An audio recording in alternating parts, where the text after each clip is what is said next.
Right ఇక విజయనగరంలోని pension కార్యక్రమంలో చంద్రబాబు నాయుడు పాల్గొన్నారు. ఇప్పుడు ఆయన మాట్లాడుతున్నారు. దానికి సంబంధించిన లైవ్ చూద్దాం. ఈ కార్యక్రమంలో భాగస్వాములు అవుతున్నారు. ఇంకో పక్కన మా చిన్నారులు చూస్తున్న పిల్లల్ని తల్లికి వందనం హుషారు ఇంకా ఉంది, చాలా ఉత్సాహంగా ఉన్నారు. మా ఆడబిడ్డలను చూస్తున్న ఫుల్ జోష్లో ఉన్నారు.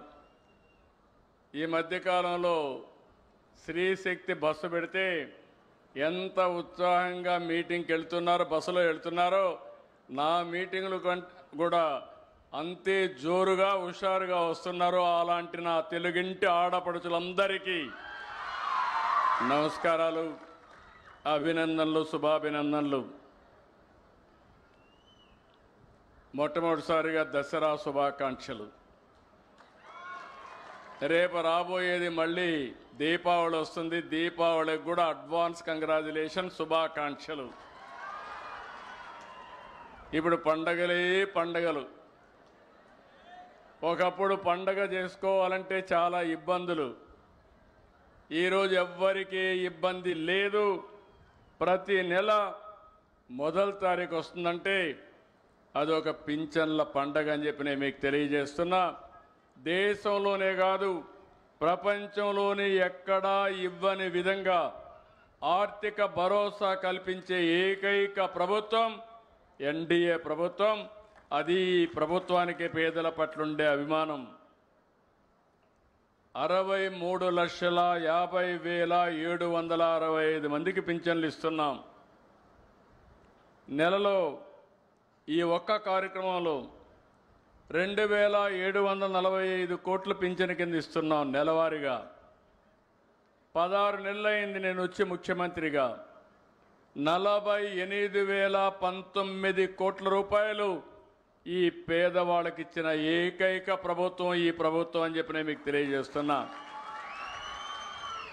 ఇంకొక పక్కన ఎవరైనా చనిపోతే చనిపోయిన నెల నుంచే వితంతో పింఛన్ ఇస్తున్నాం. ఇంకొక పక్క మీరు చూస్తే ఒక నెలలో తీసుకోకపోతే రెండో నెలలో ఇస్తున్నాం. ఆ విధంగా ఈ నెలలో 10,579 మందికి 4,23,00,000 వితంతో పింఛన్లు ఇచ్చాం. రెండో నెల కూడా పింఛను రెండు కలిపితే 1,34,023 మందికి 108 కోట్లు ఇచ్చాం. 2 నెలలు తీసుకోకపోతే మూడో నెలలో 11,545 మందికి 14 కోట్లు ఇచ్చాం. ఇంత మునుపంతా కూడా మీరు చూస్తే ఒక నెల తీసుకోకపోతే కట్ చేసేవాళ్ళు, రెండో నెల తీసుకోకపోతే 2 నెలలు కట్ చేసేవాళ్ళు. నేను అది ఆలోచించలేదు.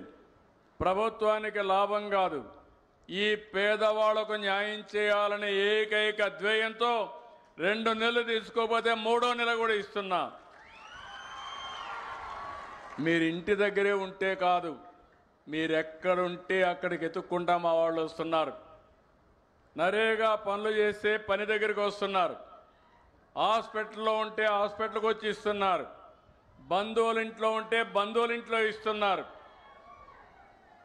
ఇంతవరకు ఎప్పుడూ జరగలేదు.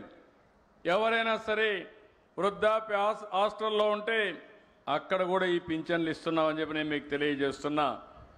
ఒక్క విజయనగరం ప్రతి నెల 2,75,682 మందికి పింఛన్లు ఇస్తున్నాం. దగ్గర 117 కోట్లు ఇస్తున్నాం. గజపతి నగరం నియోజకవర్గంలో 39,641 మందికి ఇస్తున్నాం, 17 కోట్లు ఇస్తున్నాం. మీ దత్తి గ్రామంలో 706 మందికి నెలవారీగా 29 లక్షల రూపాయలు మీకు ఇస్తున్నాం. మీ ఆదాయం వ్యవసాయం కంటే పింఛన్లోనే ఎక్కువ ఆదాయం వస్తూ ఉంది. ప్రతి ఒక్క ఇండ్లు కూడా కవర్ చేసే పరిస్థితికి వచ్చాం. ఇక్కడ మీరు చూస్తే నేను ఆ రోజు పింఛన్లు పెంచాను. పింఛన్లు ప్రారంభించిందే తెలుగుదేశం. మీరు ఒక్కసారి చరిత్ర గుర్తుపెట్టుకోవాలి. నందమూరి తారక రామారావు గారు 85లో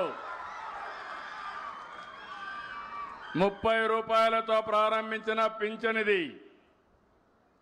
నేను 95లో ముఖ్యమంత్రి అయినప్పుడు 75 రూపాయలు చేశా. మళ్ళీ 14లో ముఖ్యమంత్రి అయినప్పుడు 1000 రూపాయలు చేసి 2000 చేశా. 200ని 2000 అంటే దగ్గర దగ్గర 10 రెట్లు పెంచిన ఏకైక ప్రభుత్వం ఆ రోజు తెలుగుదేశం ప్రభుత్వం. ఆ తర్వాత మీరు చూస్తే మొన్న నేను వచ్చిన తర్వాత 24 ఏప్రిల్ నుంచే పెంచుతానని చెప్పాను. మీరు ఓట్లేసి జూన్లో వేశారు. పెంచను ఏప్రిల్ నుంచే మీకు ఇచ్చామంటే ఈ పేదవాళ్ళ పట్ల ఈ ప్రభుత్వానికి ఉండే అభిమానం అని చెప్పి మరొకసారి మీ అందరికీ విజ్ఞప్తి చేస్తున్నా. ఈరోజు భారతదేశంలో చాలా రాష్ట్రాలు ఉన్నాయి. ఏ రాష్ట్రంలో ఈ విధంగా పింఛన్లు ఇవ్వడం లేదు.